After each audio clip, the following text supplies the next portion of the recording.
The flight was quiet, the hum of engines filling the cabin. Passengers settled into their seats, champagne glasses clinking softly in first class.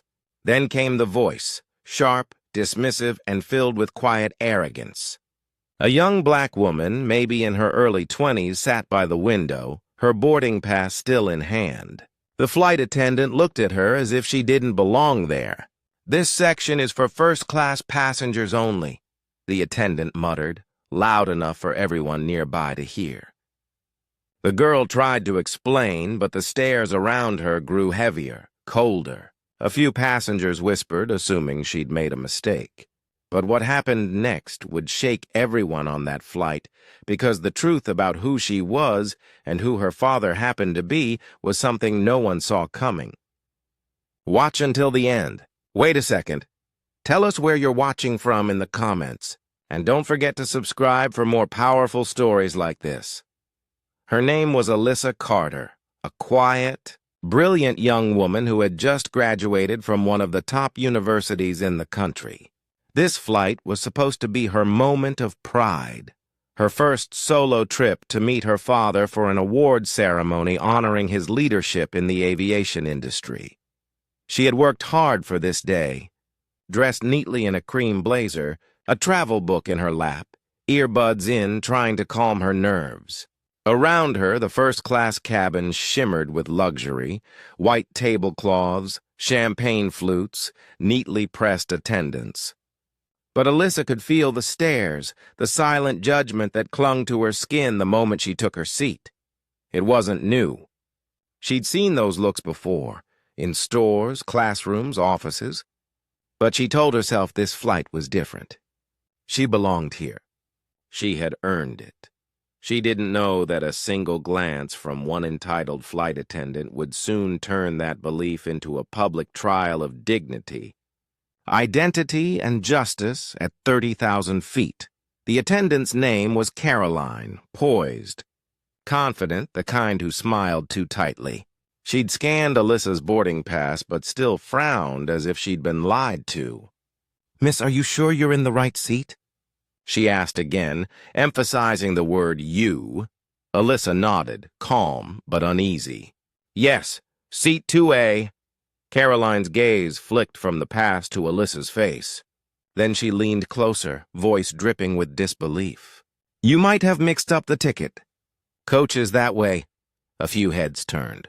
A man in the next row snickered quietly. Alyssa felt her chest tighten. "No, this is correct," she managed. Airline sighed, then pressed the intercom to call her supervisor. Within minutes, another attendant arrived.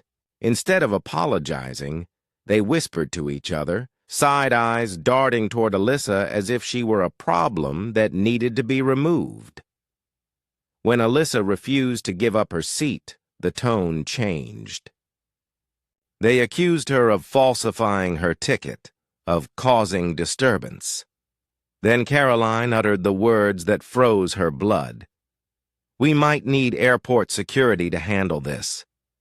Phones came out. Passengers began recording. Some whispered that maybe she'd sneaked into first class. Alyssa sat still, trembling but silent. She could hear her heart pounding over the hum of the engines. When two uniformed officers approached from the jet bridge, her world blurred. All she'd done was sit in the seat she paid for, or rather her father had. But now she was being treated like a criminal. As the officers asked her to stand, Alyssa's voice finally broke. "Please check again. My name is Alyssa Carter." The name seemed to hang in the air, unfamiliar to everyone except one person, Airline, who suddenly froze as the captain's voice came over the speaker. "Cabin crew, hold position. I've just received a call from the CEO's office." The cabin went silent. Moments later, a man in a tailored Navy suit stepped through the aircraft door, calm, composed, yet carrying an unmistakable authority. His badge read Ethan Carter, CEO, Atlantic Air. Every head turned as he walked down the aisle, eyes fixed on his daughter, who sat still, her eyes brimming with humiliation. He reached her seat, placed a steady hand on her shoulder, and turned to the attendants. Caroline's confident expression shattered instantly. Her face drained of color. Ethan's voice was quiet, but the weight of it silenced the entire cabin. "This young woman you tried to remove from first class is my daughter." Gasps rippled through the rows. Passengers shifted uncomfortably.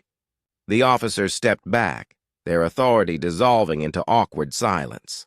He continued, "You called the police on her because you assumed she didn't belong here. You saw her skin, not her seat number."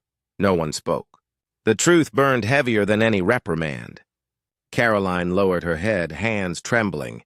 Ethan looked around the cabin. "Every ticket here is paid for. But respect, apparently that's still something money can't buy." The silence that followed was suffocating. Cameras were still recording, and the faces that had once judged Alyssa now turned away, ashamed. The incident made headlines within hours. Videos of the confrontation spread across social media, sparking global outrage. The airline issued a public apology, but Ethan refused to let it be forgotten. He ordered a complete review of staff training and made racial sensitivity a permanent part of company policy. As for Alyssa, she didn't want fame or pity. What she wanted was change. The following week, she stood beside her father at the award ceremony, her voice calm yet powerful as she shared what it felt like to be judged before being known. "This isn't just about a flight," she said. "It's about every place where people are told in silent ways that they don't belong." It's time that changed. The audience rose to their feet. Even the same airline employees who once looked down on her now watched with respect. Alyssa's story became a symbol, not of privilege, but of strength. A reminder that dignity doesn't come from your seat number, but from standing your ground when the world tells you you're out of place. And as her father watched from the front row, proud and silent, one thought echoed through the crowd. How many more Alyssas will it take before the world finally learns to see beyond color? Which country and city are you watching from? Take care.